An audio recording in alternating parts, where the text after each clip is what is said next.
Assalamualaikum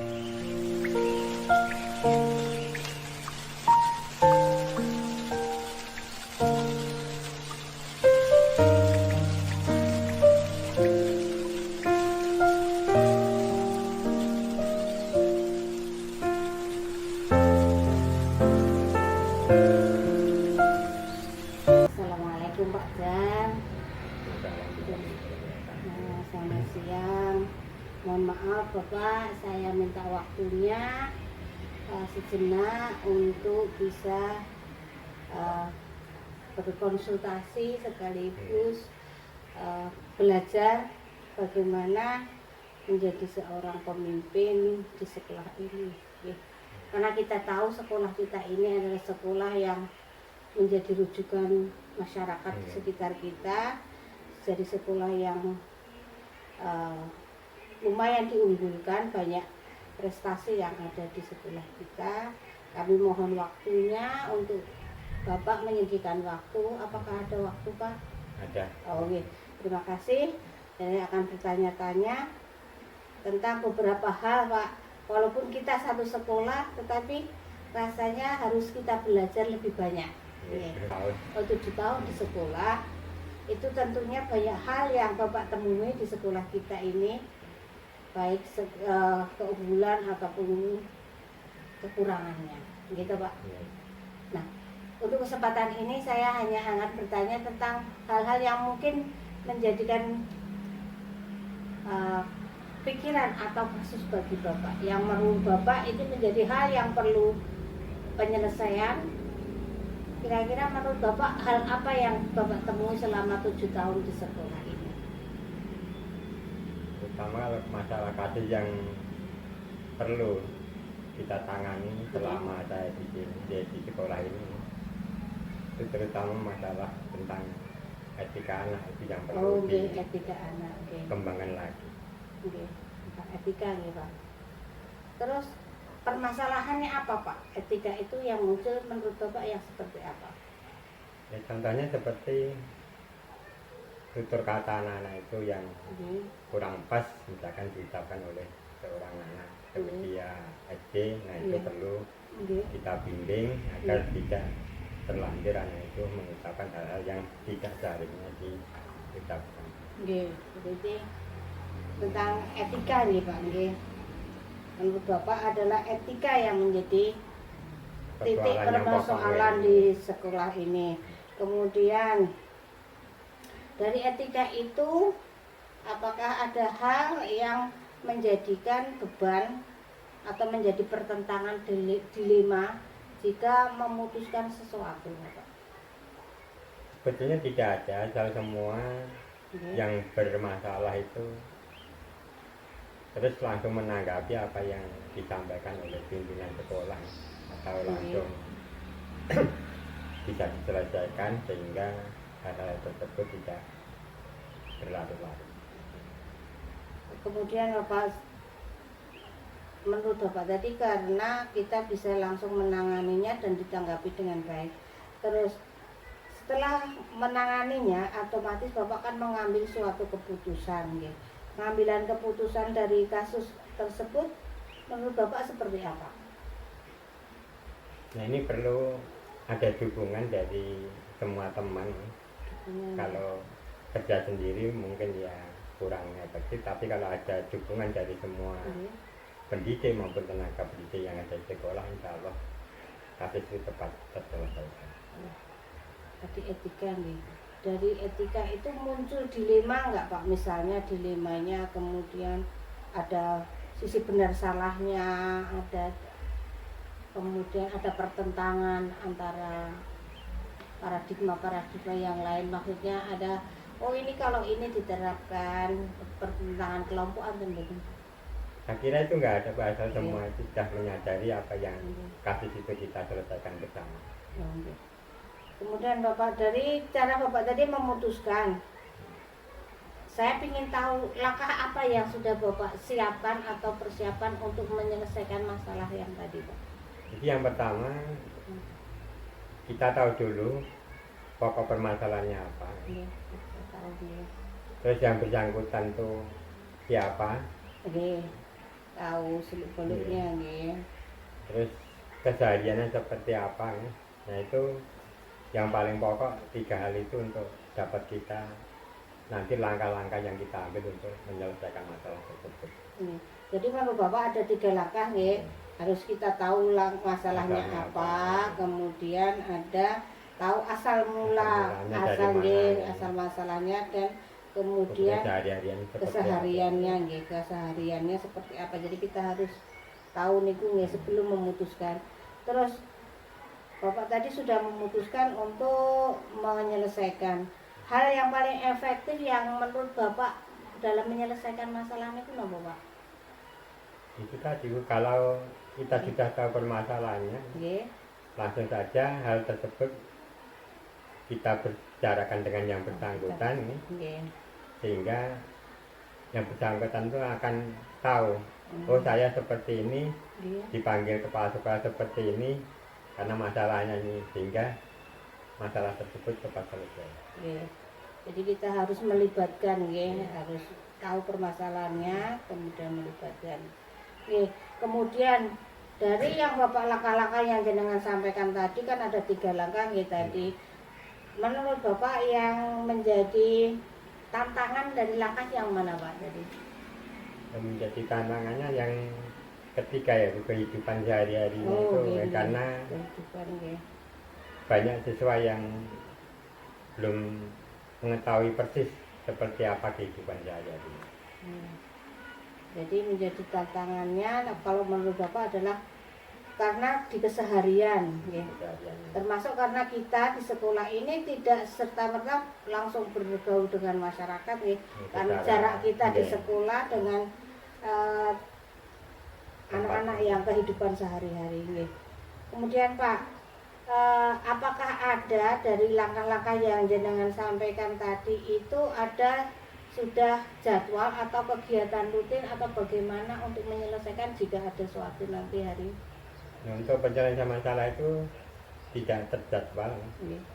Jadi maksudnya supaya kalau ada masalah langsung diselesaikan, sehingga masalah tersebut cepat terselesaikan dan tidak tertumpuk-tumpuk, sehingga tidak akan menimbulkan masalah yang baru.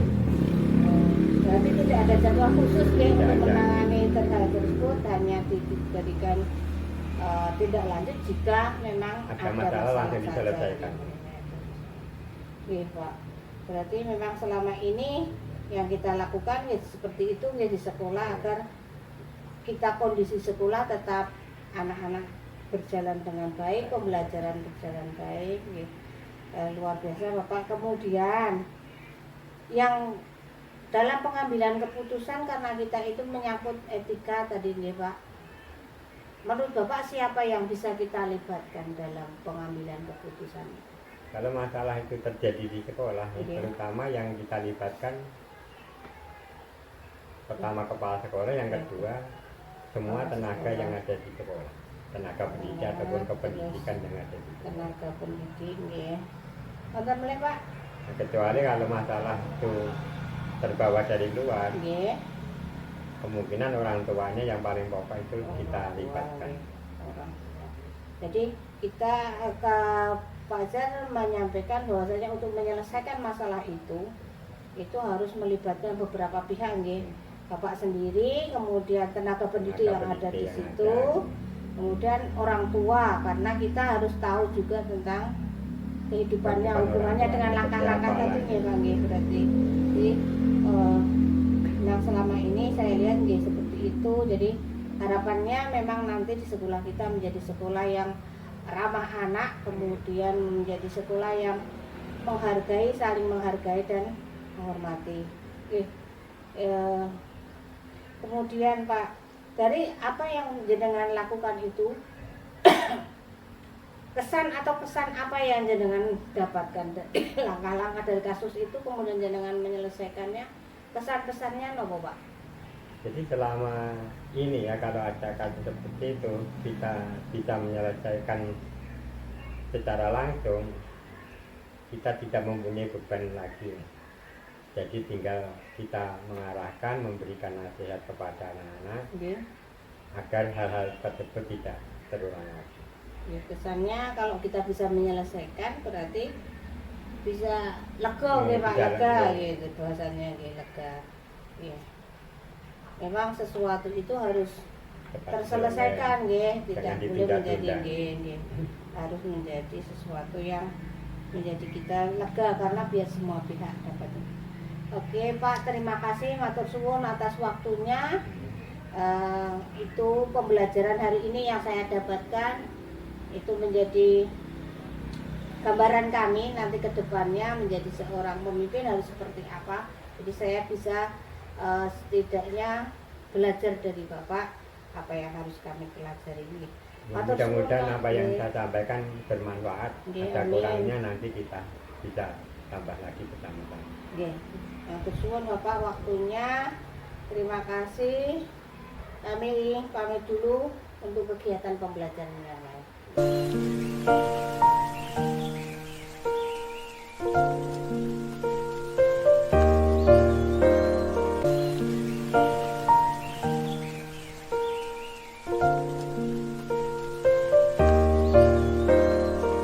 Warahmatullahi wabarakatuh. Waalaikumsalam warahmatullahi wabarakatuh. Perkenalkan, saya Kinarsi, CDP Angkatan 9 dari Kota Waringin Barat. Mohon izin sama Pak Jarko untuk meminta waktunya sebentar untuk kita ngobrol-ngobrol tentang sekolah yang Bapak pimpin. Bapak, mohon ada waktunya.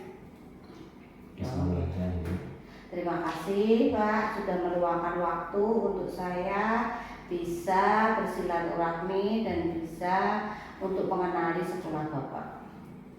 Mohon maaf Bapak, ini saya di sini mendapatkan tugas dari kegiatan kami untuk mencari informasi tentang sekolah Bapak, terutama tentang Bapak, bagaimana cara Bapak menyelesaikan masalah dengan yang ada di sekolah Bapak. Pak Jargo, apakah di sekolah Bapak selama ini pernah terjadi masalah atau masih aman-aman saja Pak? Terima kasih. Di setiap sekolah tentu ada masalahnya sendiri-sendiri. Kalau sekolah yang di kota ya mungkin permasalahan yang banyak mungkin berbeda dengan sekolah yang ada di tempat saya. Karena sekolah tempat saya ini relatif di pedesaan, bahkan di perkampungan, bahkan listriknya belum ada, tentu saja permasalahannya berbeda. Permasalahan yang berlaku peserta didik itu juga beda. Jadi di sana permasalahannya itu anak-anak itu belum tahu atau belum memahami pentingnya pendidikan. Oke. Masih kesadarannya masih rendah gitu. Nah, kesadarannya tentang pendidikan itu masih rendah. Jadi seakan-akan sekolah itu hanya kebutuhan sekolah, bukan kebutuhan anak-anak itu. Mungkin itu adalah masalah utamanya di situ. Oke, berarti tetap di setiap sekolah pasti mempunyai masalah nih. Tentu setiap daerah memiliki kompleksitas masing-masing nih Pak. Nah, kebetulan di tempat Bapak adalah karena kurangnya kesadaran masyarakat untuk minat pendidikan. Ya. Terus Bapak, kalau terjadi seperti itu kan termasuk hal yang sangat krusial ya untuk kesadaran masyarakat. Terus apa saja yang Bapak ambil keputusan yang pernah Bapak ambil dari peristiwa yang ada? Terima kasih. Berbagai upaya sudah kami laksanakan untuk menyadarkan baik peserta didik maupun ke orang tua didik. Jadi kami pernah mengumpulkan dari berbagai elemen, dari kesehatan, dari perangkat desa, dari pengawas, dari puskesmas dan sebagainya. Jadi tujuan kami adalah untuk menyadarkan bahwa pendidikan itu penting. Jadi pendidikan itu adalah kebutuhan masing-masing, kebutuhan peserta didik dan orang tuanya. Jadi tanpa ada kolaborasi dari semua pihak, saya kira pendidikan tidak bisa berjalan dengan baik. Baik, Bapak sudah melakukan tindakan-tindakan ya. Berarti langkah-langkah yang sudah Bapak lakukan apa saja yang dari tindakan itu Pak? Baik, pertama itu saat penyusunan kurikulum sekolah ini kami kita sekolah kami sudah sekolah penggerak angkatan kedua, jadi kami sudah menyusun kurikulum operasional. Jadi kurikulum ini adalah kurikulum yang kontekstual. Jadi disesuaikan dengan keadaan yang ada di sekolah. Jadi sesuai dengan potensi yang dimiliki oleh peserta didik di sekolah. Dalam penyusunan ini kami tidak mau menyusun sendiri, tetapi kami melibatkan semua pihak, dari tokoh agama, tokoh masyarakat dan sebagainya. Ini tujuan kami kurikulum yang tersusun ini benar-benar bisa dilaksanakan. Lumayan bagus idenya ya Pak, termasuk berarti langkah-langkahnya dari langkah pertamanya penyusunan kurikulum penyusunan kurikulum dengan melibatkan segenap elemen berarti segenap elemen. Kemudian menurut Bapak dari beberapa langkah yang sudah Bapak lakukan itu ada langkah lain Pak yang pernah dilakukan untuk menyadarkan masyarakat di situ?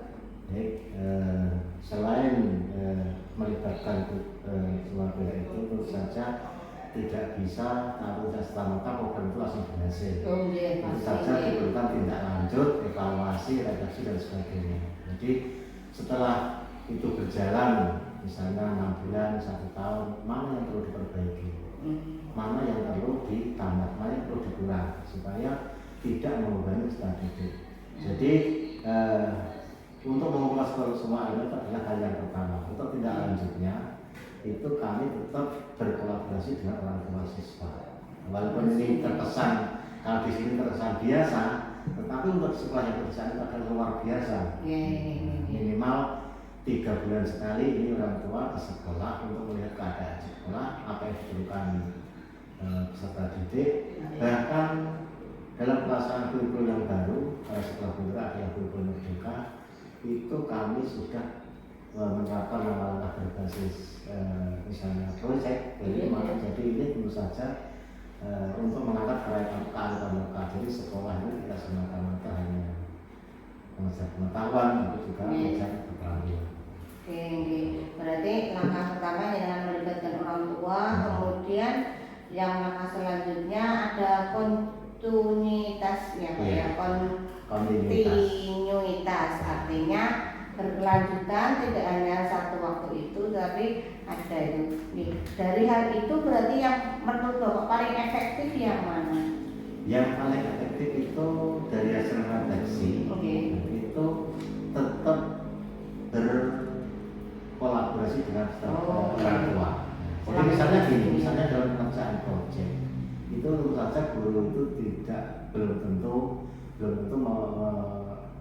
memahami atau menguasai materi yang ada. Nah, bisa melibatkan orang tua. Dengan keterlibatan ini sangat memberikan dampak yang besar. Jadi persentase anak sebelum ada kurikulum satuan pendidikan itu jauh lebih baik yang kami rasakan. Jadi kolaborasi dengan orang tua ini sangat penting.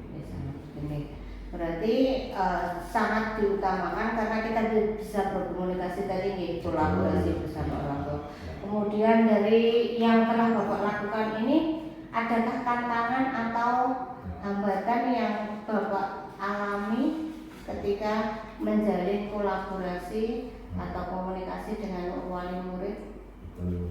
Tantangan itu pasti ada, hambatan pasti ada. Tetapi dengan adanya tantangan dan hambatan inilah pikiran kita akan berkembang. Betul. Jadi di sini banyak juga orang tua yang belum menyadari. Jadi seakan-akan ini sekolah adalah memang tugasnya Bapak Ibu di sekolah tanpa harus melibatkan orang tua. Tetapi dengan komunikasi yang efektif, itu tentu saja bisa membuat hasil yang baik. Jadi tantangannya ini memang banyak orang tua sebagian besar ini yang belum kesadarannya tantangannya belum ada kesadaran orang tua ke sekolah ini masih kurang. Terus itu menimbulkan dilema enggak Pak? Terus ya di sana itu sekolah itu hampir bukan hampir karena 100% di bawah garis kemiskinan. Jadi pernah suatu ketika karena dokumen yang tidak dimiliki ini menyebabkan anak tidak menerima bantuan dari pemerintah. Ini bisa menjadi sesuatu yang sangat membahayakan. Jadi kami kenapa dari awal tadi kami bekerja dengan pemerintah desa supaya pemerintah desa bisa memfasilitasi agar anak-anak itu semua mendapat hak yang sama. Karena rata-rata itu berada di garis yang sama.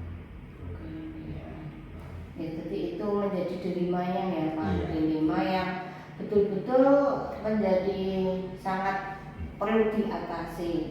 Kemudian Bapak, dari program yang Bapak tadi sampaikan langkah-langkah tersebut, apakah Bapak memiliki jadwal khusus untuk menjalin kolaborasi tadi? Betul. Ada jadwal atau kegiatan tersusun? Tersusun. Jadi kami sekolah penggerak ini punya namanya kegiatan sekolah. Saya itu yang terstruktur baik dalam belajar maupun berkolaborasi. Jadi untuk dengan orang tua ini kami jadwalkan 3 bulan sekali. Jadi di awal semester, pertengahan semester dan ketika akhir semester. Jadi itulah langkah kami supaya dekat dan menumbuhkan kesadaran bagaimana dan mengapa anak harus bersekolah. Bagus sekali. Jadi Bapak telah melakukan langkah-langkah yang betul-betul dapat diterapkan sesuai dengan kearifan lokal nih Pak.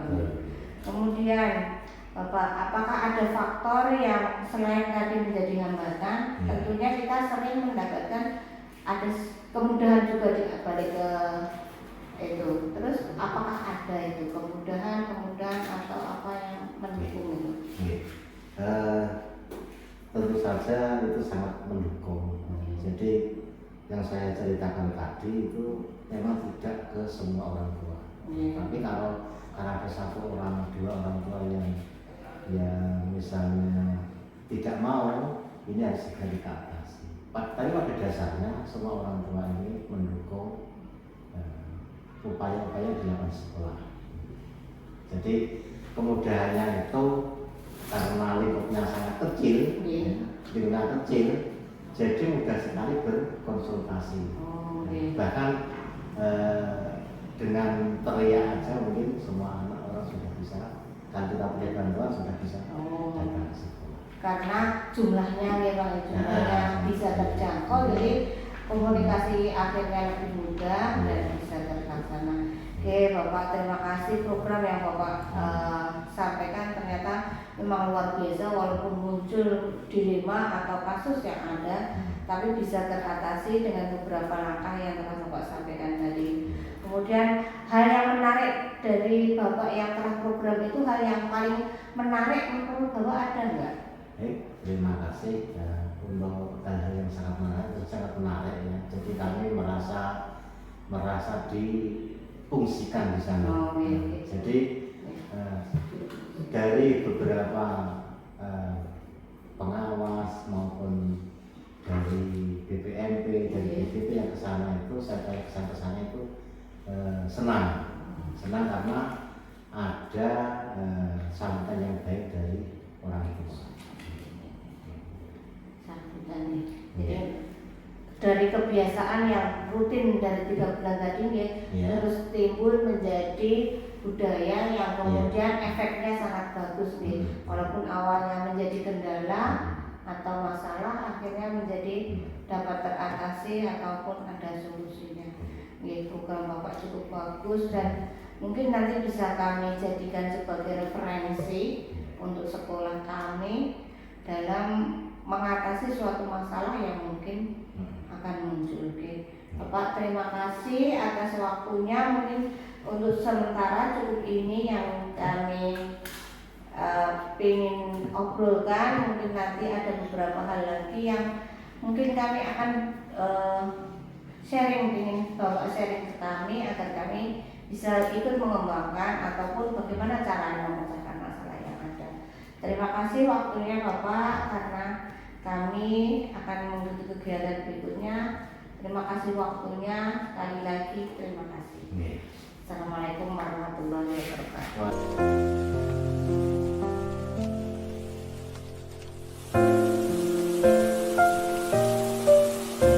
Assalamualaikum Pak Adianto. Waalaikumsalam warahmatullahi wabarakatuh. Mohon maaf, mohon izin Pak Adianto. Hari ini saya silaturahmi ke sini untuk kegiatan yang kami adakan tentang kegiatan wawancara kepala sekolah. Apakah Pak Adianto ada waktu? Oh, ada, silakan. Terima kasih Pak atas waktu yang diberikan kepada saya sehingga saya bisa menimba ilmu di sini tentang beberapa hal yang mungkin ingin saya ketahui tentang sekolah ini. Bapak, mohon maaf, setiap sekolah pastinya ada banyak hal yang lain dengan yang lain. Setiap sekolah permasalahannya lain. Saya lihat di sini sekolahnya begitu asri, enak. Apakah dengan enaknya, kenyamanan di sini masih ada masalah yang timbul atau mungkin suatu yang perlu banyak pertimbangan sehingga muncul di permukaan? Untuk sementara ini ya untuk lingkungannya sudah lumayan, untuk pembelajarannya juga cukup. Mungkin kalau masalah satu diantaranya mungkin siswa, untuk siswa, untuk kami untuk mengamankan dapodik itu, kalau dia sudah kelas 4 itu sudah, nanti di kelas 6 itu misalnya sudah lebih 15 itu walaupun dia nggak bisa itu saya suruh untuk dinaikkan gitu. Pertimbangan itu lah. Tetapi kalau misalnya sudah sampai kelas 6 umurnya sudah 15 tahun lebih, nah kami menyarankan memanggil orang tuanya terutama untuk memudahkan umurnya supaya untuk mengamankan di dapodik di SMP-nya nanti. Itu kalau masalah yang secara lingkungan bagus, secara kondisi sosialnya juga bagus, tapi hanya ada di masalah dapodik ya Pak? Dapodik itu biasanya itu. Soalnya pernah terjadi di tahun 2 tahun yang lalu, itu lulusan di sini saya nggak tahu juga waktu itu kan, pokoknya udah lulus, sudah kasih surat, terus dia daftar ke SMP 5. SMP 5 Melawen itu, Pak Karna itu, dia diterima di situ, tapi oleh gurunya itu disuruh ke sekolah lagi untuk memudahkan umurnya. Saya kan kaget juga gitu kan. Diterima tapi harus dimudahkan syaratnya, soalnya umurnya waktu itu sudah 15 tahun lebih 4 bulan. Kan nggak boleh kan, dia melebihi, harus 15 tahun pas per 1 Juli itu gitu. Nah akhirnya atas saran dari kepala SMP 5 itu, saya buatkan ini pengantar untuk dia ke disduknya gitu kan, mengurus ini pemudahan umurnya gitu. Dan alhamdulillah itu berhasil gitu. Jadi ada permasalahan di dapodik. Dapodik gitu. Terus Bapak, dari permasalahan itu apakah Bapak kemudian menjadi dilema atau mungkin menjadi beban moral tersendiri bagi Bapak?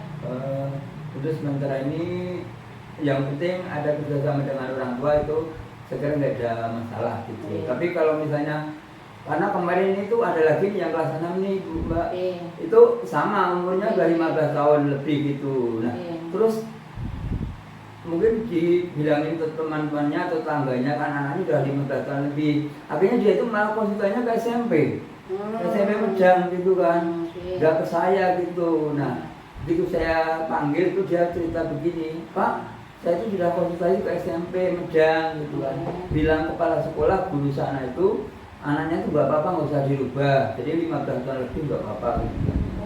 Kalau di sana terus itu akhirnya kan saya bilang gini, nah saya nggak tahu kalau itu, tapi setahu saya Sekobar itu sama aturannya tuh, pokoknya dapodik itu 15 tahun, apalagi Medang itu kan masuk wilayah Arsel gitu kan, kota, musuh aturannya beda gitu. Terus saya bilang gini, kalau ibu nggak mau merubah ya silakan, yang penting saya menulis ijazah nanti sesuai dengan akte yang sekarang.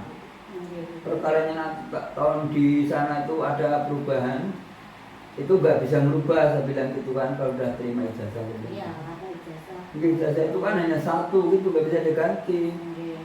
Kemudian Pak, Iya. dari masalah yang timbul itu, apakah sudah ada langkah-langkah yang Bapak terapkan agar tidak menimbulkan masalah yang lain? Apakah sudah diterapkan? Sudah mengambil langkah-langkah untuk mengatasinya?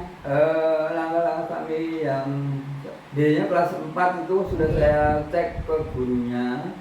Jadi diperkirakan nanti kalau kelas 6 itu 15 tahun jangan lebih, saya bilang kan. Nah untuk itu bagi kelas bawah-bawah itu sudah saya suruh antipasi. Pokoknya kelas 6 itu umurnya harus 15 tahun pas lulusnya itu. Kalau misalnya walaupun anaknya itu nggak bisa di sekolahnya itu ya usahakan dinaikkan saja, saya bilang gitu kan. Soalnya mengejar umurnya itu gitu kan. Soalnya kalau ngurus akte sekarang kan juga susah juga kan, harus sidang gitu. Jadi kasihan juga orang tuanya, saya bilang gitu. Guru-guru itu kan jangan ditahu kan kalau guru gitu kan. Kalau saya tahunya ya pas di akhir itu biasanya kelas 6 gitu kan, datanya saya lihat itu seperti itu. Terus Bapak, dari langkah-langkah yang sudah Bapak lakukan tersebut, mengantisipasi dari kelas 4, kemudian mengantisipasi di dapurnya, memberitahu kepada guru-gurunya, dari langkah yang Bapak pilih itu apakah ada yang menurut Bapak paling efektif yang mana? Atau semuanya itu menjadi bagian yang efektif untuk penyelesaian masalah itu Pak? Saya kira ya hampir semua sama, lebih efektif juga gitu kan. Kemudian dari hal itu, apakah muncul tantangan menurut Bapak? Tantangannya apa yang menjadi masalah dari kasus tersebut?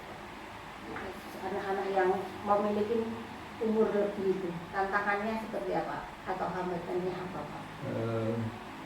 Hambatannya ya saya kira ini ya Pak, kalau kadang bisa dari orang tuanya itu kadang ada, kadang enggak gitu. Nah pernah ini terjadi tahun kemarin itu anaknya masih di kelas 5 itu, tapi sudah 15 tahun gitu kan. Saya panggil itu bilang dia, anak saya enggak akan saya sekolahkan di sekolah umum gitu kan, di pondok saja gitu kan.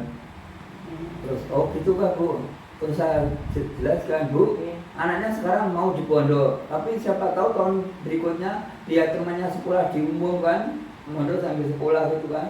Dia ingin kan kalau usianya itu nggak dimudahkan kan nggak bisa gitu.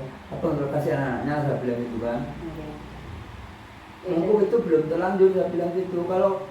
Kalau sekarang anaknya oke mau di pondok saja gitu kan. Ganti tahun kan siapa tahu ada beda pemikiran anak itu kan, lihat temannya mondok dengan kuliah di sekolah gitu kan.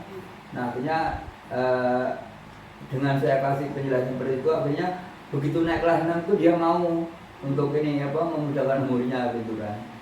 Kemudian begini Pak, tadi kan sudah ada kegiatan seperti itu. Terus apakah hal itu ada rentan waktu atau Bapak punya jadwal agar hal-hal seperti itu, langkah-langkah seperti itu bisa diterapkan secara kontinu, atau mungkin sudah ada program dari sekolah yang sudah diterapkan untuk antisipasi hal itu? Program secara pasti nggak ada, cuma saya minta ke guru kelas 5, biasanya kan agak jangka banget. Pas 5 itu kan anak itu harus datanya harus fix gitu kan. Kalau anaknya itu sudah usianya sudah nanti rawan kan di kelas 6 nya itu, supaya menghubungi walinya, orang tuanya untuk itu bagaimana caranya untuk memudahkan umurnya gitu. Karena itu kan butuh proses kan, nggak mungkin sekali jadi gitu kan. Apalagi sekarang harus sidang-sidang itu.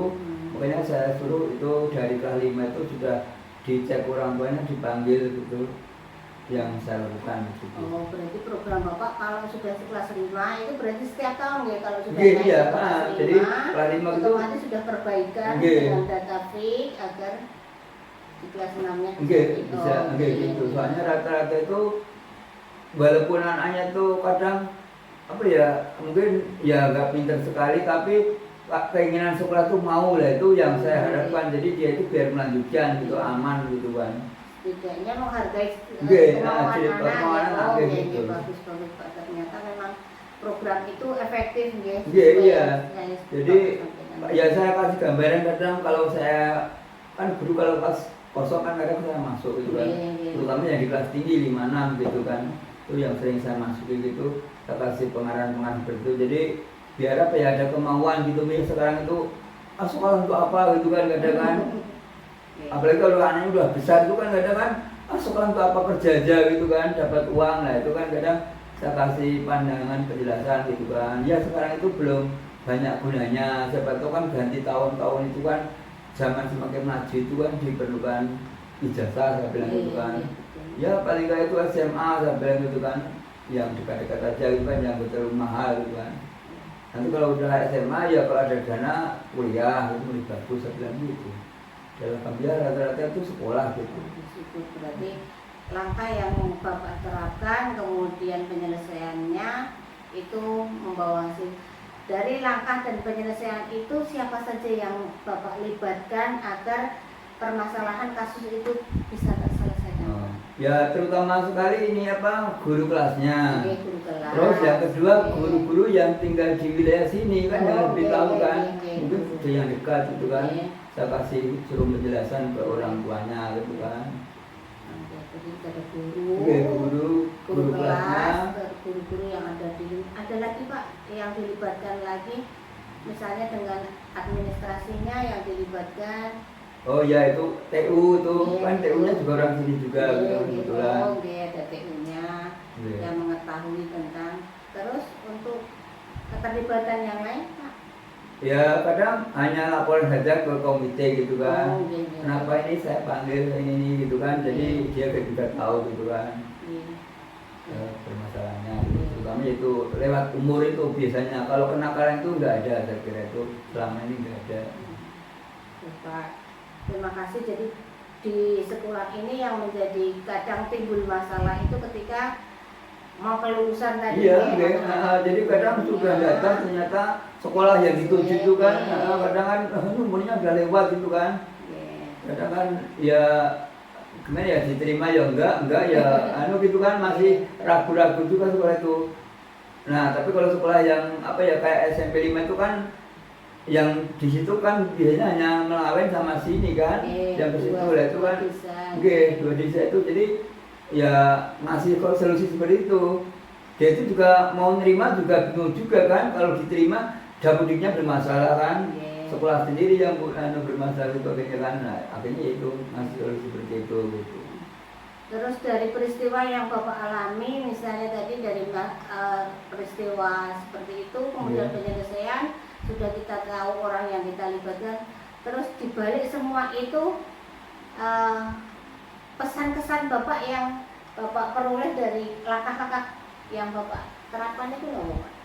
Ya kesannya jadi apa ya saya semakin tahu kalau memang sekarang itu aturannya kayak seperti itu gitu kan jadi saya dulu kan pokoknya ya udah lulus gitu kan nah setelah itu oh ternyata sekarang itu ada aturannya kan di Apodik itu nggak sembarang umur masuk gitu kan itu pesan saya jadi saya lebih berhati-hati terutama untuk apa meluluskan anak itu biar ke SMP itu aman itu seperti apa itu begitu masuk kelas 6 biasanya saya cek lagi gitu kalau kelas 5 sudah saya bilangin gurunya kan siapa itu kan kadang wali murid itu kan nanti gitu kan nah itu kelas 6 saya cek lagi ya seperti tadi kalau kelas 6 ada ya langsung saya panggil orang tuanya itu saya minta wali kelasnya tolong panggil orang tua ini gitu kan kayaknya umurnya ini sudah lewat saya bilang gitu kan dan kepada itu ya itu kesini tapi itu dia itu langkahnya keliru itu jadi mungkin kan udah tahu tetangganya kan kalau umurnya anak sudah lewat jadi dia langsung ke SMP malahan gitu konsultasinya gitu kan.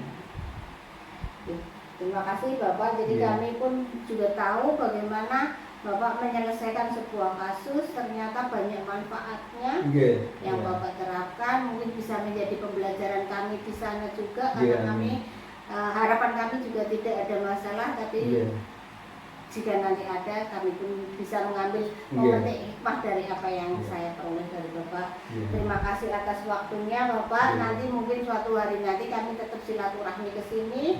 Mungkin ada kelanjutannya. Untuk saat ini saya mengucapkan terima kasih. Cukup.